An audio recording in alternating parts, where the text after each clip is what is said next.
this now, or are we going to do this the opt-out resolution? Oh, we don't need to do that. go That'll be on the that. board So- meeting, just for the special board meeting. Because That's it's on the, deadline. move to the special board meeting there, and that's just Yeah. the approval of what we just What we talked just about. talked about, right, the taxing limit. So 4.03 is the senior tax relief program. So just to give you some context, I had mentioned to, I think the board last time, and asked Jackie to look into the North Penn School District has a program for vulnerable senior citizens or folks that qualify under a state program for a tax rebate, to look at folks who are either over 65 and fixed income, or who have a permanent disability, or who are widowed, some relief. If you qualify, you know, it's a financial qualification, but they're our most vulnerable population. North Penn has a program to help with the offset some of that tax increase. I asked Jackie to look into that, and North Penn provided some information on that. And Do you want me to when you summarize? yeah, could you summarize and put, do you Yeah, have to put up? we have it. put up- Frank, I can summarize. Yeah, while if you want to Frank's bringing summarize, that up. yeah. How's that? Yeah, that'd be great. Really what it does is it follows the state guidelines, is it there? Sorry.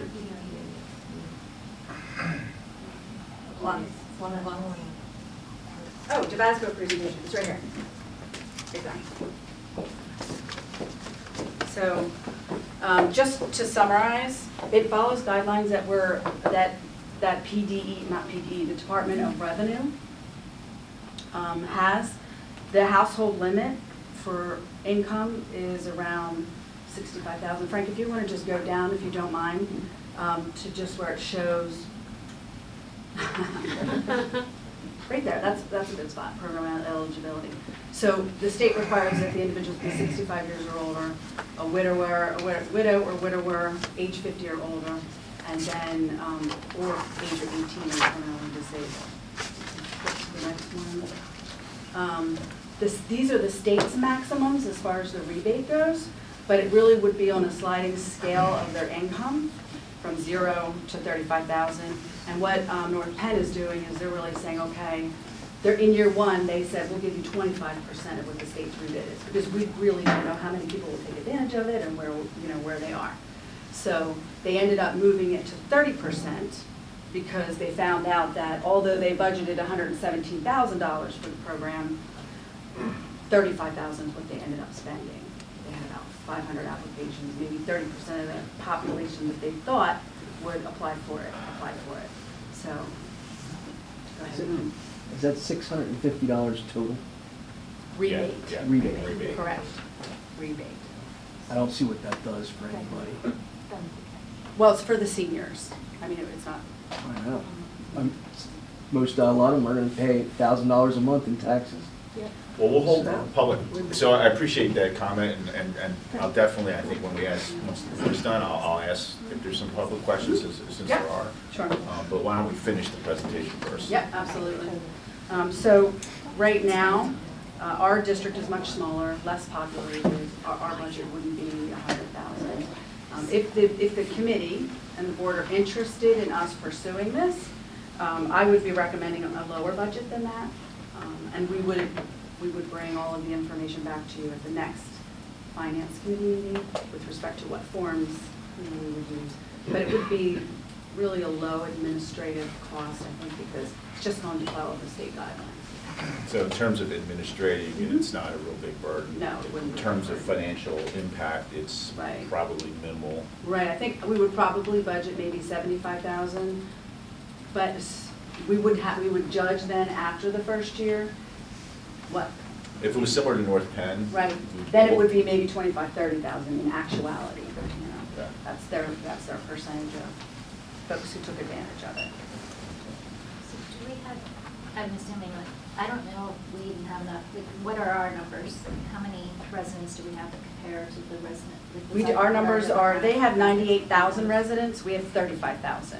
So, you know, we're maybe 2/3, a little bit Do over you know how many would be 2/3. eligible compared to how many we have? I don't know exactly. That's the information that But the if committee we wants me to wanted look more forward, I info. would get all of that information. They're about 42 square miles, we're 111, you know, down And at how our does, facility. how would this compare, how would this rebate compare to what we already have? with the- It would be on top of it. We wouldn't remove the rebate that we already have. Because the rebate program we have right now, it's not really a rebate program. It is a senior, it's Like called a senior work, volunteering but they program. volunteer and then they're paid X dollars, you know. And that's not income. This is more targeted towards vulnerable, Right. you know. People who couldn't even who volunteer couldn't- if they wanted Who to. couldn't do Right. this, if you're fixed You income. don't have to do anything to get this. You know, where $200 is meaningful to medications or someone, you know, there's vulnerable groups who are low income who this is gonna be meaningful dollars to, potentially. And it's within what we can do. There's only so much you can do for that. Right.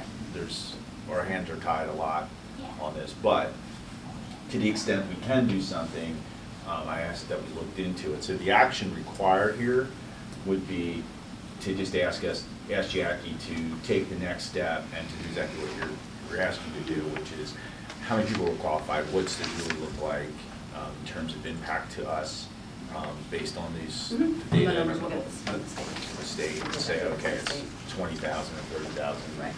Like that. Theoretically, we're not really going to know how many people qualify. Because now we're looking at, say, senior citizens who file taxes, but we don't know. Right.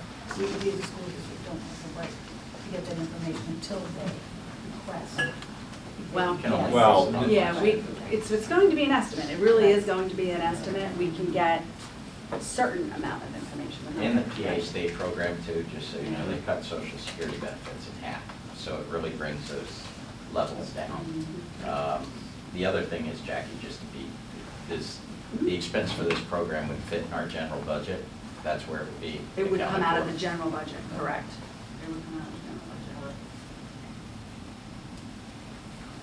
So if you don't have any more questions for it, the action item is just to explore it and vet it out. Say, here's what it would take, here's how much dollars it would be potentially Right. We were just bringing estimated, more information back. and come back to the board, come back to the committee. And then the right. committee would decide, should we move this to the whole board? So that's really the steps here, Just don't learn more. Right. Yeah. you know. So you would a motion? If we get the board? Sorry, I have a question. Sure. So, from what I understood, they were at 25%, then they went to 30%? Right. Based off of the lack of. Right, because of the applications. lack of applicants. So, from what I'm understanding, we do have a little bit of flexibility if we wanted to go higher. Right, Oh, we yeah. could go anywhere, you know, once I get better numbers. Okay. We could go anywhere from, I wouldn't go 100% first year, because we really don't know. But I would start somewhere below 50. That would be my recommendation. Would do multiple packages. Before we ask for a motion, is there any questions from anybody? Because I know we had a couple on it. All right. I don't think we need a motion. Oh, Nope, the I school- think, yeah, yeah, just give me some all right, so, direction. yeah, direction. All right, Let's, got it. do Okay, it. one more item. Yeah. Substitute pay rates. All right. And 4.04, substitute teacher pay rates. Okay. I have our HR director here available as well, if the board has any additional questions. But the information we provided to you, as you know, we have low fill rates right now. We are not alone. Schools all around us are also experiencing low substitute teacher fill rates. When we compared ourselves to the county, we are low. So our recommendation is to do a mid-year bump to the daily rate for substitute teachers. So right now, we're at $105 a day. Our recommendation is to go to $115. And you can see what the dollar impact is there. What's that in hourly rate? Yeah, sorry.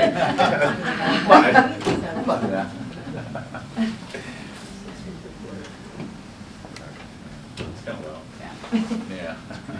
It's pretty low. It's how teachers get their foot in the door. And this traditionally has been the way it has been. It's how they get their foot in the door. Not to argue we shouldn't do it, but is this the perceived challenge, or is it just the It's a lack of very big availability? Is it the money?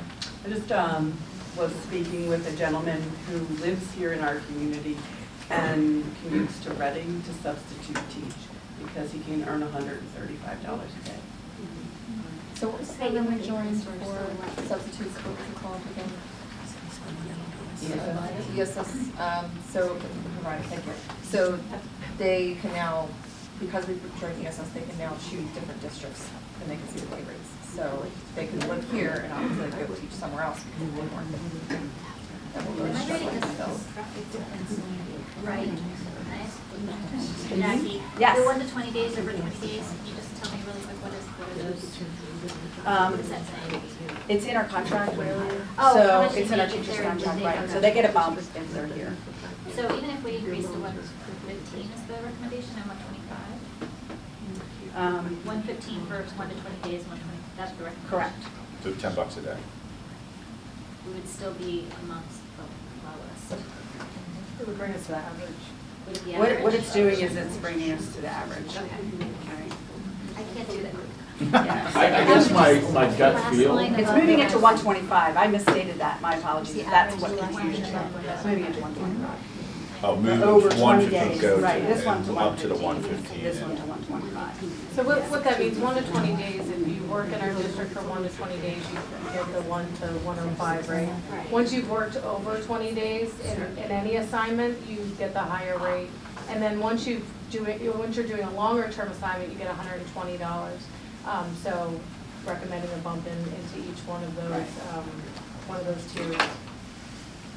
So the increased rate scenarios are 115 for 1 to 20 days, over 20, 125, $125, and then above that would be 140. The longer term assignment. Right. So sort of to John's point, do we think is just financial incentive the only challenge here, or is there other avenues besides this or in addition to this to increase substitute fulfillment? I'm assuming you're asking, are we having difficulty getting out teachers because? Well, yeah, do we think this Or will is it work? gonna Is help? $10 gonna help? Right, I guess it's the question, does $10 mean anything is it enough to make a difference here? I think it's a start. I think we have to continue looking at this. I mean, what was the teacher rate of graduation? Right, there's a shortage of teachers. I mean, they've been forecasting this shortage coming, and it has arrived. So I agree with you, Leslie, it's a place to start, but that is what substitutes are telling us. They can just go a couple of miles up the road or down the road and earn more money, so. I imagine we know quickly. Yeah. Easy to measure. Yeah. It is. Yeah. So we have many substitutes that would actually come into the 125 rate, because it's very, very loyal, the substitutes. Okay. We need action on We this would one. need a motion, To move if this out the of finance committee. committee is comfortable, we would need a motion. And second, to move it to the board meeting agenda for approval. I think to do that. Move forward. We missed the second. Get a little teaching, but Yes, right, right. We got third and fourth. Down on the- I don't think you're allowed to. Yeah, you don't have to be on the committee, I just want to get that. Then we got 2.5. Get ahead. Okay. It's 2.5. Good job, Paul. All right. All right, we'll move on to item 5, which is Legislative and Policy Committee with our new chairperson, Don Hamilton. We are to meet, I'm to meet with Dr. Martini on January 16th, I believe, right? Yep, For our next, for our first planning meeting Right. at 2:30. On, So no information from me today. Dr. Martini has one presentation. yeah, on tonight's, this is a bit confusing because although it falls under legislative policy, this had been kind of a board discussion in October, November about the school calendar for next year. We had it all set. We had moved it on for the board meeting, and we have a lot of input. So in talking with our administrative team and also the REA, there was a suggestion to change it. So I have to come forward and go over that one change with you so we could hopefully move it on. So that one change to the calendar that was going to go onto the board for approval was the change of February 12th, Professional Development Day, to March 5th. So on February 12th, February 12th, there was a PD day, and it was requested to move that to the 5th. These are the half days with conferences, and the REA, they work, a double shift those days, and felt that this might be a better day to have that professional development day, plus you have 2 half days, and the students would have off. So it just moves it from one month to the other, and it made more sense. So that was the only change to what was previously a motion to approve a calendar left in December. And so, but I have to bring it back to the committee to get a motion to move that forward. Motion to move. Question first, sorry. You're comfortable with this? Yes, this is a logical, this is a logical change to do. Those are very long nights. And then we can look at some flex opportunities in the future. For new board members for your benefit, please note that the first day of school is August the 26th next year. That's what, a week and a half before Labor Day. 7 days late this year. Yeah, Labor Day is late this year. And I know our REA representation is tonight. You guys are good with this? We are, thank you. Last time we see this? Yes. Okay, thank you, Dr. So we Martinez. need a motion. So we need a motion. Yep. Actually, let me just ask a question. Somebody had asked me, they thought they remembered that previously our school district used to start after Labor Day. Now this year, it's so late, I don't think they would want to, but why was the change made to always start before Labor Day? I guess it depends on when you want to get out in, when the kids want to get out in June. And how many days you want to have off at spring break. No, that is not the and answer. stuff. That is not the I answer. can start and then we end, yeah. It is to align with the rest of Chester County. Absolutely. It's And the rest of Chester County, once again, there's horrible blizzard and ice years. Right. To make sure that we extend it to the end. Yes, Great Valley and ourselves are starting on Wednesday. Phoenix will actually be starting on Monday of that week. It's to better coordinate transportation services in Chester County. So I agree completely. that's the real reason. Not because we want to get out earlier. You just shift it one way or the other. Yeah, it is, that holiday is much later this year. So it would have pushed us back pretty far. Yeah, then I'll make a motion to move this calendar to the whole committee.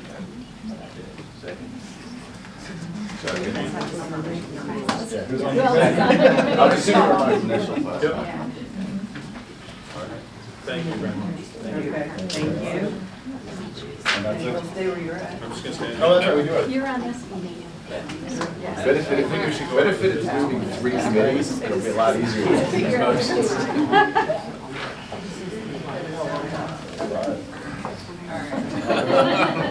We will move on to item 6, which is People Services and Special Education. Ms. Scott? All right, so before we get started, I just want to give some structure to this section of the meeting. First, we're going to recap the process of how we came up with these options and all the work that was involved. Then we're going to have Dr. Martini share the survey results. We'll open it up to questions from the full board, and then the People Services Committee will need to decide the best way to share this information out with the public. Then we will move into full board discussion of next steps, and then at the end, we'll open this up to the public for any questions. So I just want to start off by thanking everyone that has helped pull these options together. As many of you are aware, we started with open community forums regarding sleep health and identified issues and barriers that our students faced regarding sleep. The overarching issue discussed was the scientific studies, which we have talked about and the district does not refute. The adolescents have a change in circadian rhythm. We then developed an open task force that came up with options to help solve the issue of more sleep for our students. We had many parents, teachers, administrators, and students, as well as a few taxpayers attend these meetings. And then I also wanted to send a huge thank you to Dr. Martini for helping facilitate all of this work. It was a huge undertaking for the last year, especially as you were settling into your new role as People Services Director. So I think now I'm going to have you share the results, and then I'm just going to ask the full board, let's hold questions until he finishes reviewing everything, just because there's so much information. I just want everyone to see it as your question might be answered.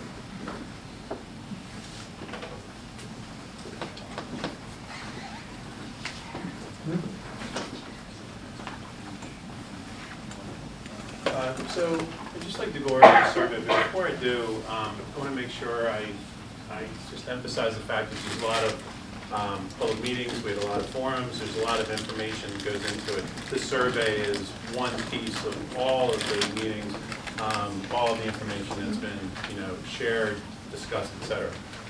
In this survey, we were able to put a link on the website, send out to approximately 15,000 emails. That includes parents, guardians, district personnel, high school students, and of course on the website, we were able to put it on our webpage, Facebook, Twitter, and it was also listed on the Advocate. So it was widely distributed. We had it on for about 3 weeks. We had what initially, I'm looking at Frank and laughing, 22,000 responses to the survey. When we first saw that, I called the technology department because we were expecting some duplicates. Right?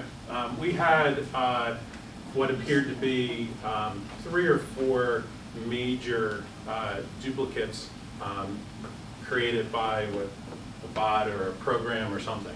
So, someone took it, they took the link, they plugged it into a program and had it go over and over again. And it was not hard to see when we went through it.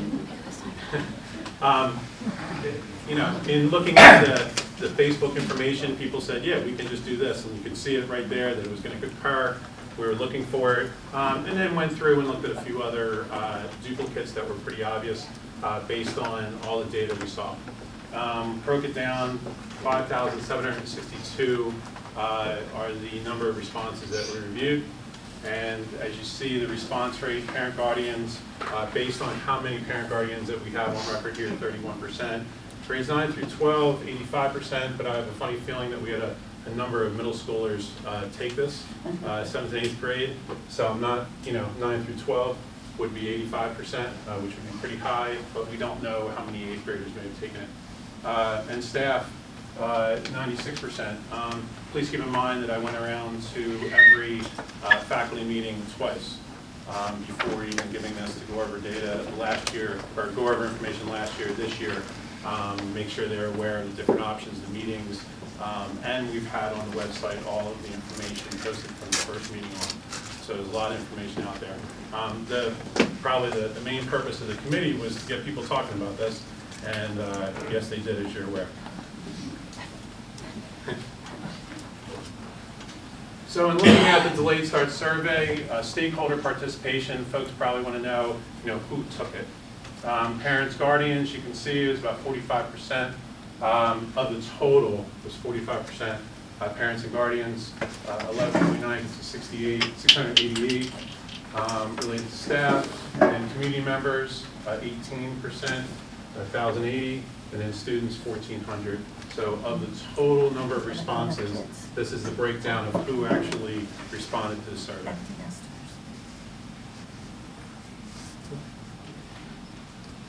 So we had a question for the first choice. Basically of the total participation, we had the first choice of the survey, 55.9%. Voted or took the survey and said no change.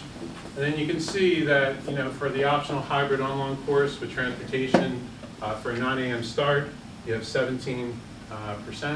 For all secondary students starting at 8 and 9, which is the delayed start, you have a 13.8 response.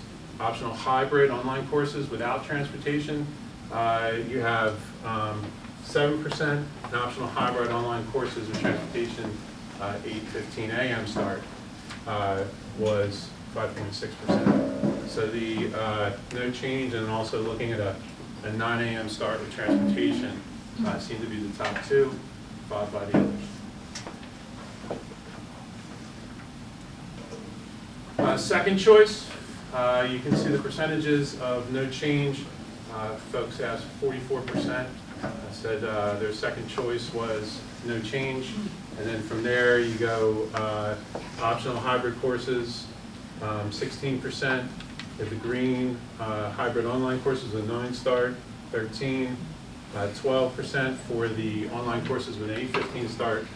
And then secondary students having delayed start being 12.2% of the second choice.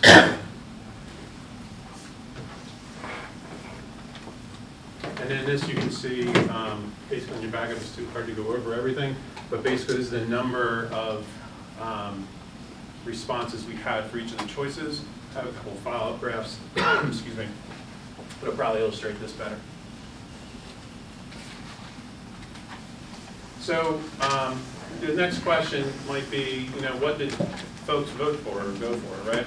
So from the parent-guardian perspective, no change from parents and guardians was the highest to 63. And you can see as you go through, the red being the secondary students having a delayed start at 15, optional hybrid online 10, optional hybrid courses with no transportation 7, optional hybrid online courses with transportation for 815 at 4.4. For students, 54% of the students asked, said no change. And then you can see from there, 9 a.m. start is the runner-up at 18.4%. All secondary students having a delayed start at 8 a.m. and 9 at 12%. Optional hybrid courses with 815, 7%. And then optional hybrid online courses with no transportation was 7%.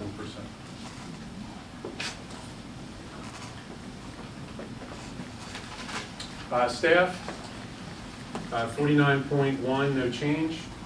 And then you have the optional hybrid online courses with a 9 a.m. start at 18. Optional hybrid online courses with no transportation, 13. And then all secondary students, which is the delay, 8 and 9 o'clock start, 11. And 7 for the optional hybrid online courses with transportation for 8:15. Community members, 43, no change. They have 31% on the hybrid online courses with transportation 9 a.m. start, slightly higher than I thought. And then the other 3 you can see there, 13% for all secondary students, which is the delay, 6.5 for optional hybrid courses with no transportation, and 4.9% for optional hybrid with 8:15 start.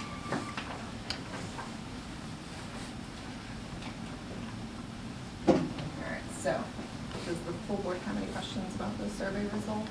Anything else you'd like to see?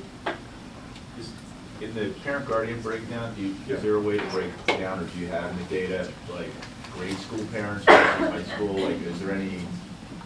We didn't ask that question. Yeah. And it's self-identified, so a parent 20 years ago and today are both parents. Oh, yeah, right. And on this graph here, the two, like for instance, community member, grade 7 to 12, the first one, 2.55%. That's of the total population, Of the not total. not of that set you're in. Correct. 7 to 12, right? Right, so this 2.5% is the first choice of the, It's of the 100%.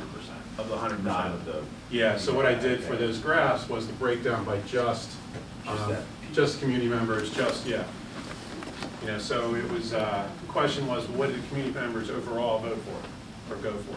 And that's why we created those last couple of graphs. This shows every response from every person for each of the choices.